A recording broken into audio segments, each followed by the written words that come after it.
Olá, bom dia. Sejam bem-vindos ao podcast das Coringuetes. Nossos dois apresentadores serão José Renato, juntamente da Ana Clara Dias. E hoje nós vamos aprofundar nossos pensamentos sobre a obra Senhora José de Alencar, que é uma obra clássica da literatura brasileira. Hoje nossos convidados serão Bárbara, Emanuele e Valentina. Vamos começar comentando o fato dessa obra fazer parte da primeira geração romântica, lá do século XIX. Isso significa que ela tem um teor altamente nacionalista e tem sempre um herói. Geralmente, o herói é o índio, já que ela coloca nessa pauta do nacionalismo. Mas nessa história, o herói é a mulher. É uma substituição bem ousada, considerando que a mulher não tinha um papel muito importante dentro das obras do romantismo dessa época. Ela era mais vista como um símbolo de beleza inalcançável. Exatamente. Como introdução para os personagens, a gente tem como um dos personagens principais, sendo a principal a Aurélia, nós temos o Fernando também. A Aurélia era uma moça pobre e criada pela mãe viúva. E Fernando não tinha fortuna própria, ele queria ascender socialmente. Ele era ambicioso e vaidoso. Eles se conhecem e se apaixonam, sendo um amor sincero, singelo, verdadeiro e ardente. A Aurélia depositava todo o seu futuro e confiança nele. Só que ele era uma pessoa cheia de dívidas e trocou ela por uma mulher mais rica. E isso faz ela se sentir muito mal, faz ela se sentir como um objeto facilmente trocada. Isso leva a ver como os casamentos eram feitos apenas como um contrato social na época. Isso é uma coisa que o livro critica muito, já que os casamentos não tinham amor, eles tinham apenas a parte do dote, do dinheiro envolvido.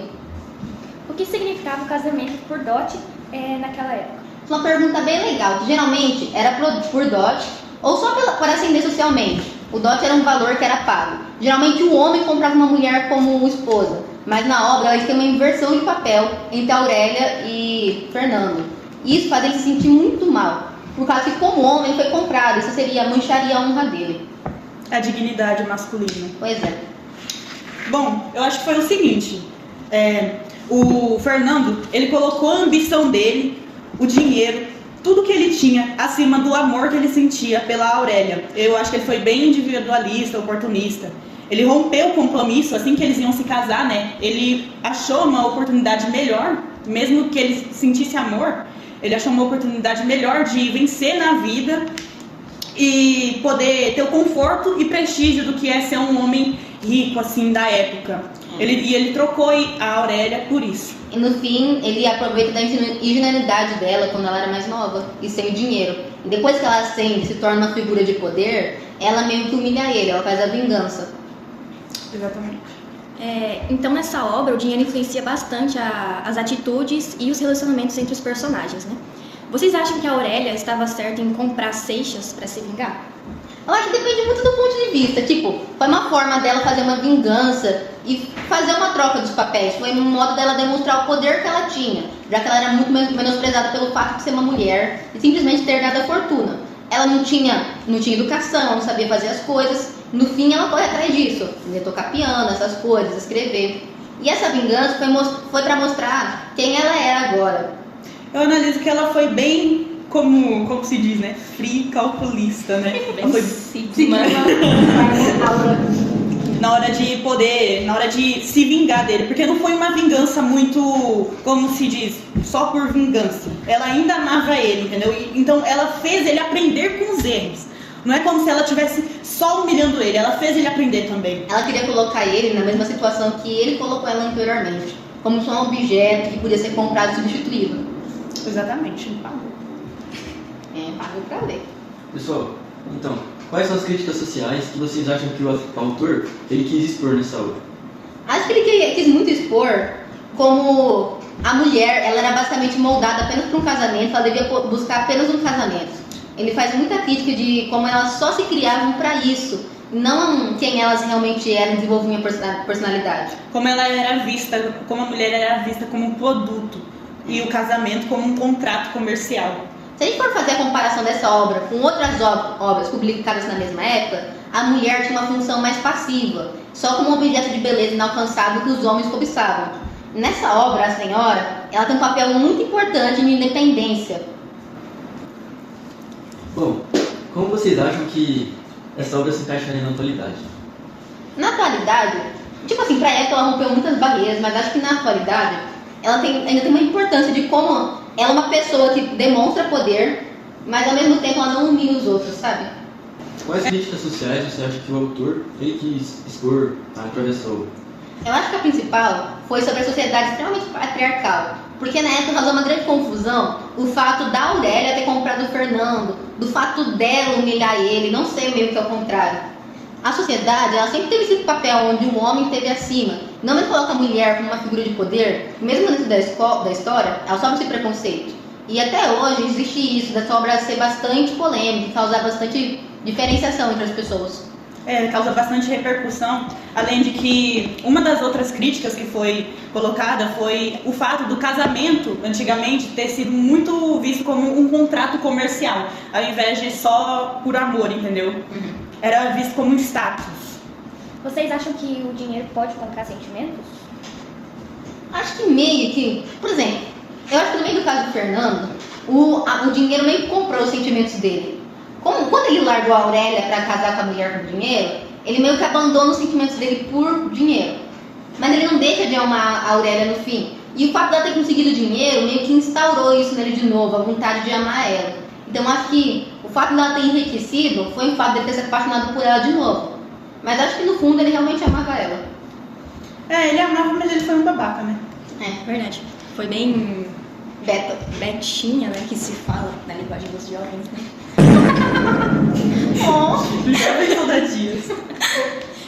Vocês acham que a Aurélia realmente só perdoou o Seixas quando ele pagou as suas dívidas? Eu acho que foi um perdão, como é que se diz? Não foi um perdão, tipo, na hora ali. Ele foi se construindo no desenvolvimento da narrativa, entendeu? Eu acho diferente. Acho que ela nunca realmente chegou a odiar ele. Porque tanto que a gente vê a vingança dela realmente não é alguma coisa que é pra machucar ele. É mais pra ferir o orgulho. Então acho que ela não deixou de amar. O sentimento só esfriado, ela foi voltando a sentir isso conforme ele ia recuperando a honra dele, como ele falava.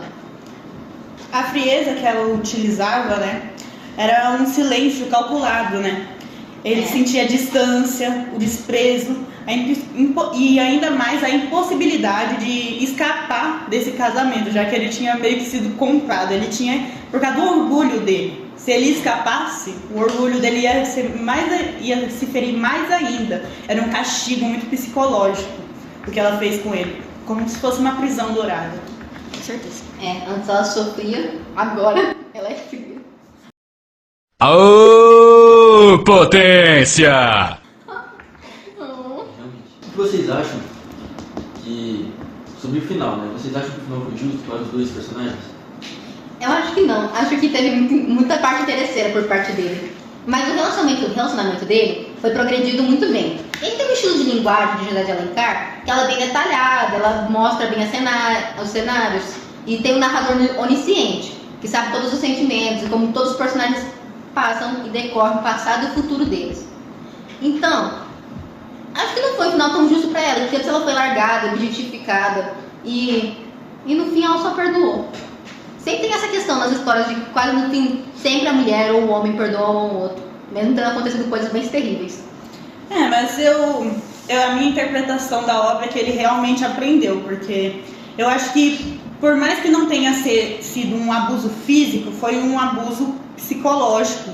E o abuso psicológico também mexe com as pessoas, e ainda mais com o orgulho de um homem. Verdade, com certeza. A dignidade, a masculinidade frágil dele. O que você acha bastante disso?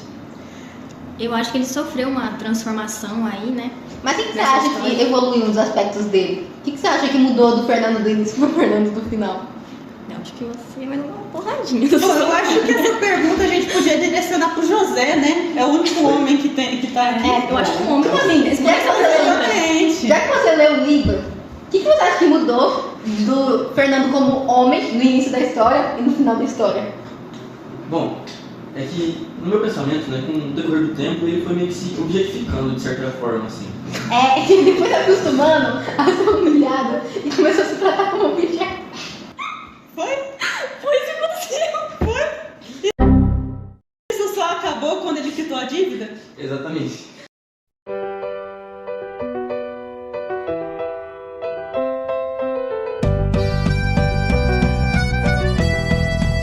Não, o que você acha sobre a objetificação do Fernando? Que como ela comprou ele por R$100, que é um valor relativamente pequeno, ele meio que se tornou objeto dele. Como que você acha que foi tratado rejeitaram esse fato de ser objeto? Como que isso influenciou eles? Qual que é a diferença? Porque, assim, no contexto social, as mulheres sempre eram tratadas como os objetos. E agora o homem é tratado como objeto. O que vocês acham que é a diferença do aspecto da mulher objeto e do homem objeto? Isso fere o orgulho do homem, né? Eu acho que a mulher, ela tá meio que acostumada com esse papel desde sempre. E muitas vezes a própria mãe cria a mulher minimizando os horizontes dela e deixando ela presa dentro de um limite. Já objetificando ela, porque a mãe também foi objetificada pela própria mãe. Então meio que é um ciclo infinito. Isso passa de geração em geração. Geração em geração. Exatamente, a gente vê muito casos, né, em que, por exemplo, por muito tempo, tem um casal, né, e aí tem um filho. Aí por muito tempo o homem da relação, ele violenta a mulher. E a mulher, na maioria das vezes, aceita ele de volta.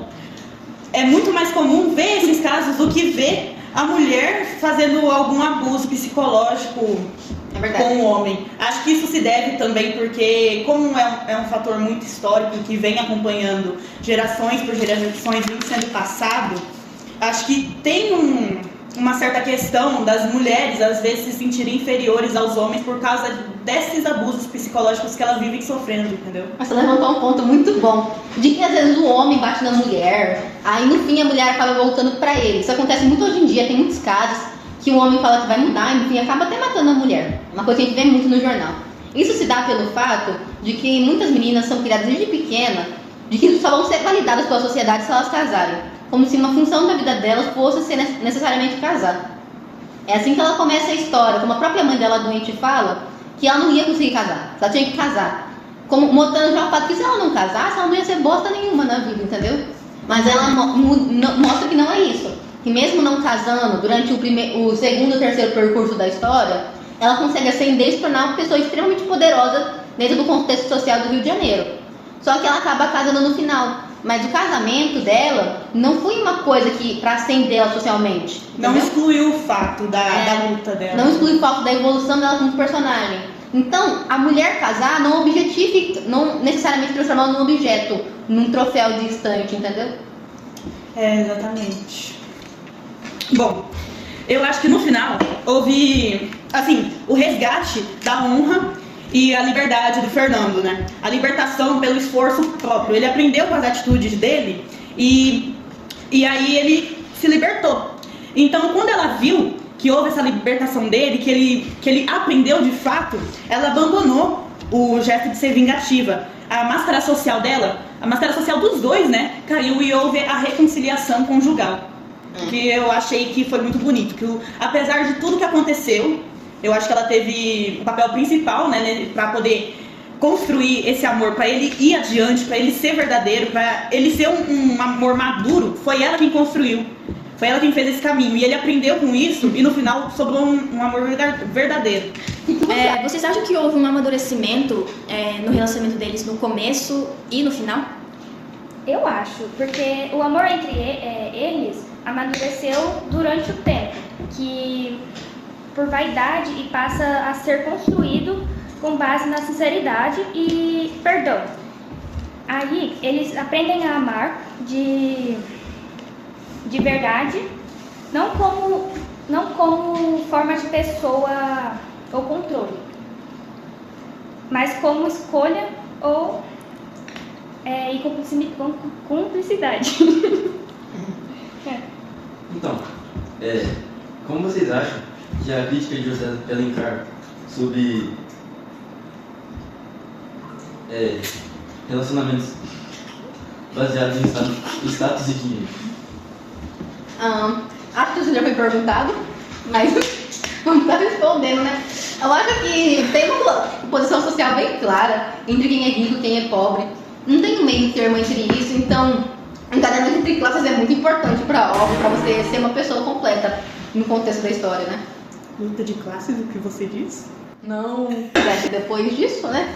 Acho que a gente pode encerrar nosso podcast, a gente já falou bastante. Acabou até os guaranás, o amendoim japonês. Que são nossos patrocinadores de hoje, Guaraná, zero, tá? Zero açúcar, um ótimo refrigerante, indico a todos. Mas se você quiser emagrecer, eu te indico comer chiclete, gelo e tomar guaraná sem açúcar. Sim. Coca-Cola zero. E Não. tenha. Não, Coca-Cola não. É estadunidense. Coca-Cola de amendoim. Ah, é verdade. Amendoins japoneses são ótimos para Ui, emagrecimento também. japonês. É dos amendoins da marca Yoki. Então agora eu vou passar pro nosso amigo José Renato encerrar. Bom, então, basicamente foi esse o nosso podcast. Eu espero que vocês tenham gostado. E nós ficamos por aqui. I ever wanted was to make you mine. I know that I love you. Oh baby, why don't you